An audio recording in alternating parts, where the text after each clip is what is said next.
우리 김경일 사무국장님께서는 좀 전에 이제 우리 의료 노동에 종사하시는 분뿐만 아니라 취약계층에 종사하시는 분들의 사례를 상당히 많이 들어주셨습니다.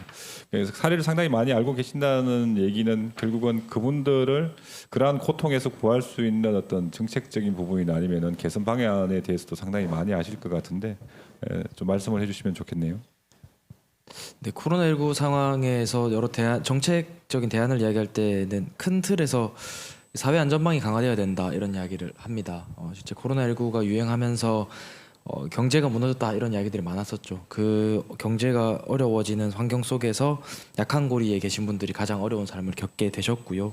그래서 먼저 취약계층 분들에 대해서 어떻게 좀 소득 보장을 할 수 있을까에 대한 정책이 전 보완이 돼야 된다 생각합니다. 한간에 좀 이슈가 됐었는데 뭐 전국민 고용보험이라든지 뭐 재난지원금 지급도 뭐 이제 지급 그때 당시도 선별 지급 때문에 논란이 또 있기도 했습니다. 부산 지역의 경우에는. 네.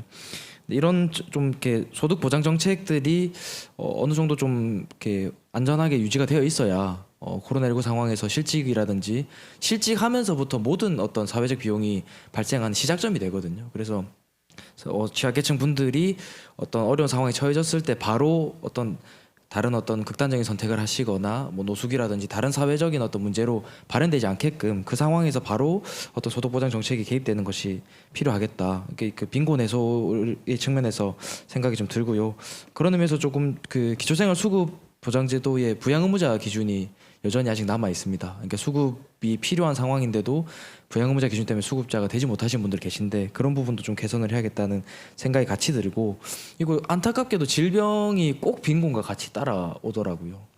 그래서 좀 공공의료도 감염병 치료를 위해서 강화도 돼야 되지만 감염병 치료 외에도 좀 이게 저소득 위기 상황이 되신 분들이 의료비 지출이 상당히 저희가 많지 않습니까?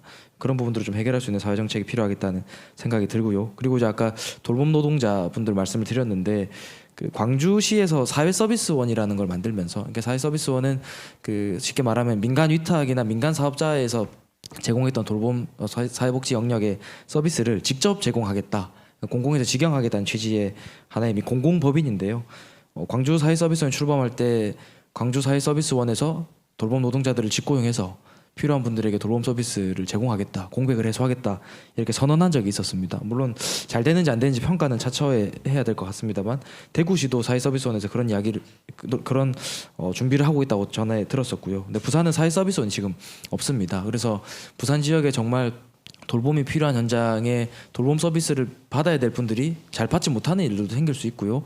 그 돌봄을 제공하신 분들의 노동 환경이 너무 지금 열악한 상황이기 때문에 부산도 사회서비스원을 통해서 좀 요양보호사나 아이 돌봄이나 아까 말씀드렸던 활동지원사나 이런 돌봄 서비스를 제공하는 분들의 근로 환경을 좀 개선하는 게 필요하지 않겠는가.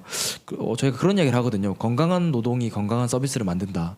얼마나 돌봄 현장에 계신 분들이 건강하게 일할 수 있는 환경을 만들어 줬느냐가 그분들이 직접 사람을 통해서 만들어진 서비스가 이제 건강하게 나올 수 있다라고 이렇게 표현을 하는데, 좀 돌봄 서비스를 어떻게 좀 직접 제공할 수 있을까, 공공에서 좀 책임질 수 있을까, 그동안 민간 시장에 맡겨왔던 부분을 어떻게 좀 공공성을 높일 수 있을까에 대한 고민이 같이 있습니다. 그리고 아까 말씀드렸던 것처럼 아까 뭐 잠깐 말씀해 주셨는데 뭐 보건의료 노동자분들이나 사회복지 노동자분들이 많은 좀 빈곤 계층들을 만나기도 하고 노동 강도가 좀 높아지다 보니까 심리적으로 상당히 어려운 부분들이 많습니다. 그래서 이분들에 대한 어떤 심리 지원이나 트라우마 치유 지원 이런 부분들도 필요할 것 같고요. 일선 보건소나 이 보건의료 현장은 사실은 인력난이 너무 커서 심리 지원도 필요한데 조속히 좀 뭔가 순환이 될 수 있게끔 인력이 좀 충원되는 게 좀 필요하겠다 생각이 듭니다. 지금 역학조사하신 분들 집단 감염 사례 때 이야기를 들어보니까 뭐 새벽 3시, 4시에 퇴근하시고 7시 출근을 하시더라고요. 그러니까 하루 2~3시간도 못 주무시고 일을 하시던데, 뭐 그런 분들을 위해서 빨리 좀 인력이 충원이 돼서 조금 이게 로테이션으로 일을 할 수 있는 환경을 만드는 게 필요하겠다 싶고요. 부산의료원도 사실 이제 제 집단 감염, 이번에 헤트락 요양병원 집단 감염 사태가 생겼을 때 치매 환자분들이 코로나19에 걸리시다 보니까 코로나19 치유만이 힘든 게 아니라 치매 환자분들이 막 기저귀를 던지시고 막 이런 치매에 대한 요양 서비스가 상당히 시급했는데 간호사 한 명당 한 분을 돌보기에도 힘든 상황이 되어버린 거예요. 코로나19 상황에서 이제 물도 못 먹고 일을 하신다고 화장실 가는 게 힘들어서 말씀하셨던 분들이 그런 노동 강도에서 일을 하셨다는 게 조속히 조금 어떤 그런 현장에 필요한 어떤 인력이 충원되는 게 코로나19 극복도 당연하고 그 현장에서 일하시는 분들의 어떤 좀 근로 환경을 개선하는 부분에 좀 중요하지 않을까. 좀 세 가지 꼭지로 좀 소득 보장 정책이 좀 강화되고 돌봄 서비스의 공공성을 좀 높이고 사회복지나 보건의료 노동자들의 어떤 심리 지원이나 인력 확충이 좀 되면 좋겠다. 이렇게 정리를 하겠습니다. 우리 김경일 사무국장님이 말씀하시는 그 내용이 다 되면은 아주 좋은 국가가 될 것 같습니다. 그래서 뭐 좀 더 요약을 해보면 이럴 것 같습니다.